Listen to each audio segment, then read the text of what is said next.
రాష్ట్రంలో అధికారంలో విర్రవీగుతున్న కాంగ్రెస్ పార్టీకి ప్రపంచవ్యాప్తంగా అభిమానులను సంపాదించుకున్న బీజేపీ పార్టీకి జరుగుతున్న గ్రాడ్యుయేట్ ఎమ్మెల్సీ ఎన్నికలని ఈ ఎన్నికలలో తమ అమూల్యమైన ఓటు హక్కును వినియోగించుకుని బీజేపీ బలపరిచిన అభ్యర్థి అంజిరెడ్డిని భారీ మెజార్టీతో గెలిపించాలని సంగారెడ్డి జిల్లా బీజేపీ అధ్యక్షురాలు చిన్నమోయిల్ గోదావరి అంజిరెడ్డి అన్నారు. ఉమ్మడి మెదక్, నిజామాబాద్, ఆదిలాబాద్, కరీంనగర్ ఎమ్మెల్సీ ఎన్నికల్లో భాగంగా చేగుంట మండలంలో బీజేపీ జిల్లా అధ్యక్షుడు మల్లేష్ గౌడ్ తో కలిసి ఆమె ప్రచారం నిర్వహించారు.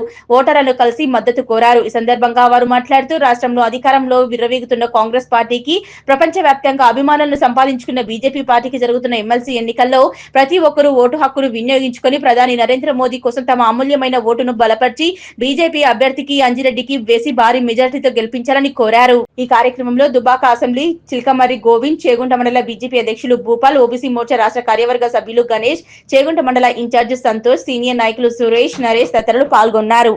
మరియు ప్రజల కోసము, రైతుల కోసము, ప్రతి ఒక్కరికి కూడా ఏ సహాయం కావాలన్నా కానీ, ఎవరికి ఏ సమస్య వచ్చినా కానీ ముందుండి ఎప్పుడు వాళ్ళని ఆదుకుంటూ గత 20-25 సంవత్సరాల నుంచి ప్రజలతోనే ఉండి వాళ్ళ వ్యాపారాలన్నీ కూడా వాళ్ళ ఉద్యోగస్తులకు అప్పచెప్పి టోటల్గా వీళ్ళు ప్రజల కోసం, ప్రజాసేవ కోసము ఆ ప్రాంతమంతా కూడా అంజిరెడ్డి గారు అంటే తెలియని వ్యక్తి ఉన్నాడు అన్న.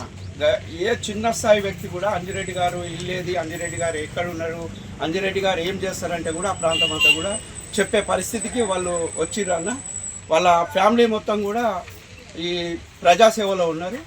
మరి అలాంటి వ్యక్తికి ఈరోజు భారతీయ జనతా పార్టీ నరేంద్ర మోడీ గారు బలపరిచి అలాంటి వ్యక్తి అయితే ప్రజలకు సేవ చేస్తారు ఇంకా కూడా అని చెప్పి ఎమ్మెల్సీ పట్టభద్రుల అభ్యర్థిగా వారిని నియమించడం జరిగిందన్న.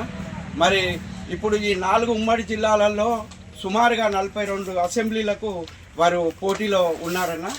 మరి వారు ఒకవేళ 42 అసెంబ్లీలకు పోటీ అంటే ఒకవేళ మనమందరం కలిసి వారిని గెలిపించినట్టయితే వారు ఇక్కడ కూడా మనకు ఒక ప్రోటోకాల్ ఏర్పడుతుంది. వాళ్ళు ఇక్కడ కూడా సేవా కార్యక్రమాలు చేయగలుగుతారు. ఎందుకంటే ఇప్పటికే మనము ఒక ఎంపీ గారిని భారతీయ జనతా పార్టీ నుంచి రఘునందన్ రావు గారిని గెలిపించుకున్నాం.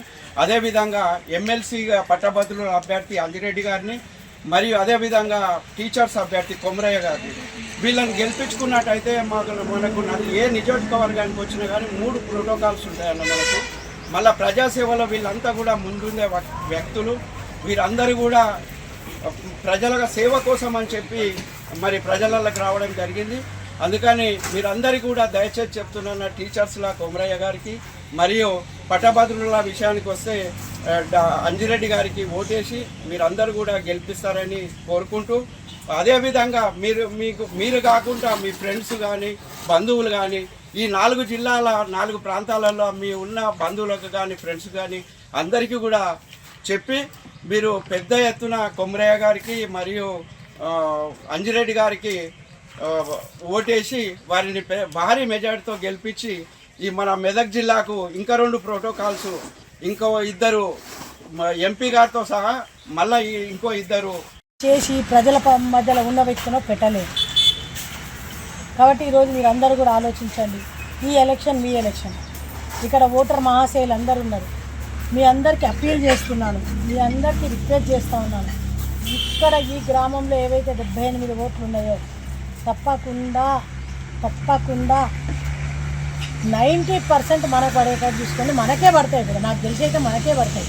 ఈరోజు ఓటు ఎవరైతే అప్పీల్ చేసుకురో అది మోదీ గారి గురించి అని చేసుకురు తప్ప ఇంకెవరి గురించో అని చేసుకోలేదు. మోదీకి ఓటు వేయాలి. నా జన్మ నాకు ఒక పుణ్యం వస్తుంది, నా జన్మ ధరించిపోతా అనే ఉద్దేశంతో ఈరోజు యువత కానీ, మేధావులు కానీ, టీచర్స్ కానీ, అడ్వకేట్స్ కానీ అందరూ కూడా ఓటు ఎన్రోల్మెంట్ చేసుకున్నారంటే గర్వంగా మేము మోదీ గారికి, భారతీయ జనతా పార్టీకి మా మేధావుల ఓటేసి నిలబెడతామనే ఉద్దేశంతో చేసుకున్నారు. కాబట్టి మీరందరూ కూడా ఈ ఉన్న 75 మంది ఓటర్స్ని, ఇక్కడ ఉన్నటువంటి భారతీయ జనతా పార్టీ లీడర్లు ప్రతి ఒక్కరు 78 మంది ఒక లిస్టు తయారు చేసుకోండి.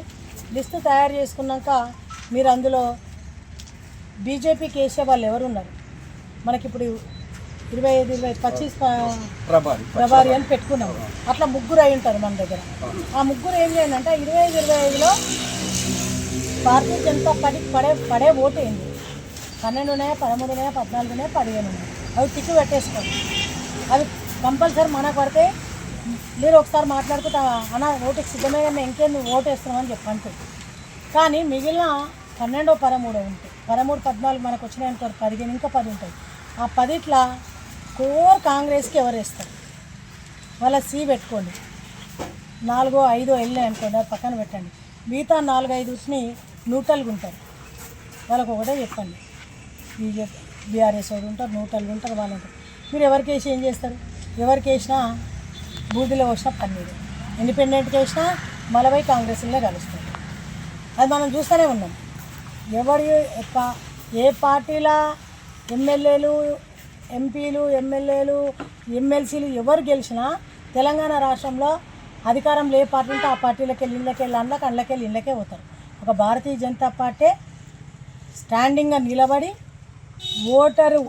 ఓటేసి గెలిపినటువంటి ఓటర్స్కు అండగా నిలబడేది, వారికి ధైర్యాన్ని ఇచ్చేది భారతీయ జనతా పార్టీ నాయకులు మాత్రమే. ఇప్పటివరకు చరిత్ర మీరు చూడకలేదు భారతీయ జనతా పార్టీ నుంచి గెలిచినాక వేరే దానిలో కూడా. కాబట్టి అదే చెప్పండి, ఈరోజు తెలంగాణ రాష్ట్రంలో కూడా గెలిచినటువంటి ఎమ్మెల్సీలు భారతీయ జనతా పార్టీకి అండగా ఉంటారు.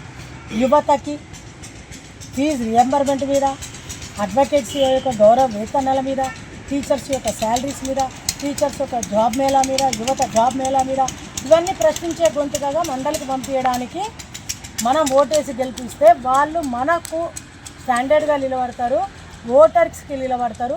పార్టీలు ఫిలాయించి మరి